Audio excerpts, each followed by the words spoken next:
Hey there guys, DMO73 here, bringing you the fifth part of my 6-part set review. Today we're going to be talking about fire cards, so let's just jump right in. There's going to be a lot of stuff that we've already seen before because of the dual deck, but there are some new stuff, so we're going to jump right in.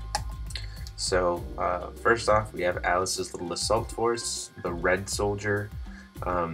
Banish this card. This card deals 200 damage to target player or resonator. 3/3. It's pretty good it's a pretty good effect. For a 1-drop, I think it's kind of cool. I like the fact that it's the 3 colors. You know, it's red, green, blue. Seems to be kind of the idea of Alice is these kind of colors. So that's kind of neat. Surto, the new art for Surto the Blazing Volcano. We've seen that card's effect before. Same with Dragon of Surto and Drag. So moving right along from those guys. The 1-drop Familiar of Primogenitor. 400 attack, 100 defense. Pay a red and banish this card. Target resonator gains plus 400 until the end of the turn. So it essentially can sack itself to pump up one of the other creatures by its attack for the turn. It's pretty interesting, especially if you consider you could use this after it attacks. So like you attack with this guy, pay the red, banish it, pump up one of your other dudes, attack with that guy. So that kind of thing. Fear of Battle, 1-drop red addition resonator. You can, it says addition resonator, add resonator cannot block. And for 2 red, add this card to another target resonator. So you can like, excuse me, you can like bounce it back and forth between creatures that are more of a threat. So like if you're about to kill something, pay 2, put it on something else, kill the thing, you know, and kind of keep the cycle going with this card. So that's interesting. I like that effect a lot. The fact that we have additions that can move themselves now is, I think, pretty interesting. Then we have Flame Cat, 2-drop, 5/4, Magical Beast with First Strike. So a 2-drop with First Strike, I mean, that's a new thing, so I think that's pretty cool. The artwork is, I like the artwork too, it's pretty neat. But I mean, having more things that have First Strike I think is pretty sweet, especially for red. Flame King Shout we've already seen before. This guy, Gareth the Dauntless Knight. Resonator, Knight of the Round Table. 3-drop, 8/8 with target attack. So that's pretty solid. But if this card would be dealt 700 or less damage, prevent it. Meaning this guy can't get thundered. Like Thunder will literally do nothing. Blocking it with something that, you know, swinging a bunch of small dudes into it will do nothing. You pretty much have to do 800 damage or more in one swoop to be able to kill him. That gives him a very, very high survivability rate. That's just really, really good. And being a Knight of the Round Table, he gets, you know, other buffs from a lot of other things. So if you think about it, if you had one Gawain on the field, like you're playing Light Fire Knights, this guy would be a 10/10. And even a Flames of the Outer World, like you'd have to use 2 Flames of Outer World on him in order to be able to kill him. Like, that's really, really good. So this card is definitely something to look out for, and it's an uncommon, so that's pretty interesting. We have the new artwork from Melgus.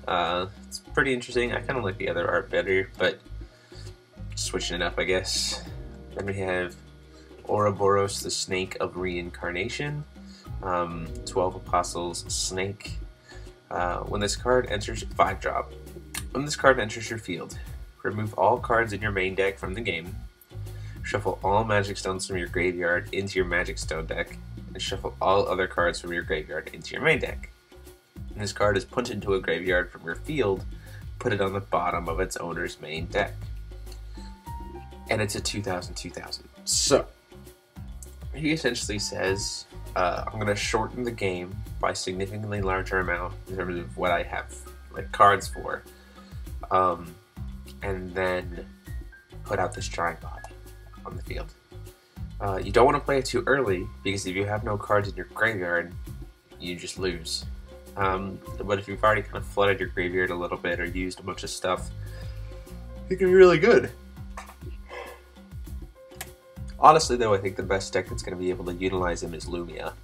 Really, because it essentially says, instead of remove all cards from your main deck, put all of these cards into your second hand. Like, so that's just really good.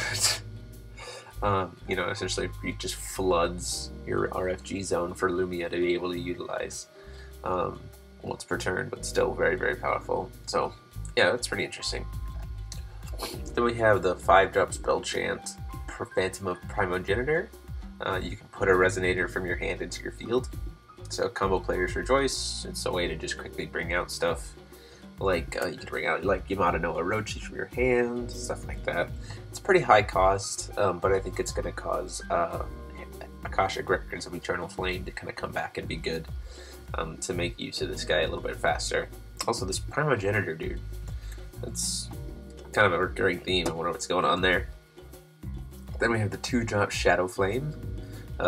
This card deals 500 damage to target Resonator, and it has Remnant, so you can cast it again from the grave. So that's pretty cool.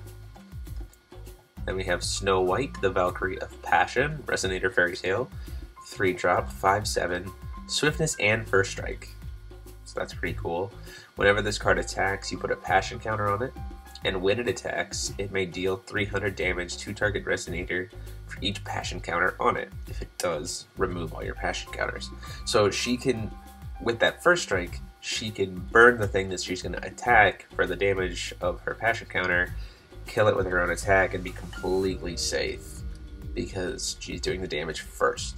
And the fact that she has Swiftness for a 3-drop, like that's our, you know, that's new, so that's pretty good. Then we have War Dance of the Valkyrie. You can pay it as a 3-drop. You may also rest a recovered Snow White and Cinderella you control rather than pay the cost to deal 600 damage to target player or J Resonator. Man, I don't like this card. It's like, it could have been so close. Like, if it was like 1,000 damage, to target player or J Resonator, then I would be happy about this. If it was a 2-drop rather than a 3-drop, I'd be okay with this. But it's a 3-drop or rest 2 creatures in order to do only 600 damage. That's just, I don't know, I just don't think it's gonna do much. Then again, I could be completely wrong. That's just my personal opinion on it. So there's that. And then Zhu Kuei, the Sacred Beast, 2-drop, 4/4. It's got Swiftness, and when this card enters your field, it deals 200 damage to target Resonator for each 4 Sacred Beasts you control, so including itself. So it hits the field. If it hits the field first, burn something for 200 damage. Pretty solid. So yeah, that's pretty cool. And then we're gonna talk about. I decided we're gonna talk about Alice and Blazer in all the multi-civ stuff in the next set, or in the next video. So tomorrow it'll be Void and multi-civ, so we're not going to really cover those guys right now. And we already know about the Red Regalia because of the dual deck. We know about the Demon Flame, Levitine Demon Sword. So that is it for today, guys. Actually, it's pretty short. Go ahead, tell me what you thought about the cards here, what you think is going to be good, what you think is going to be awful, what you want to try to run. And go ahead and like, comment, and subscribe. Please go check out the Ruler School Kickstarter. And until next time, guys, this is DMO73 signing off.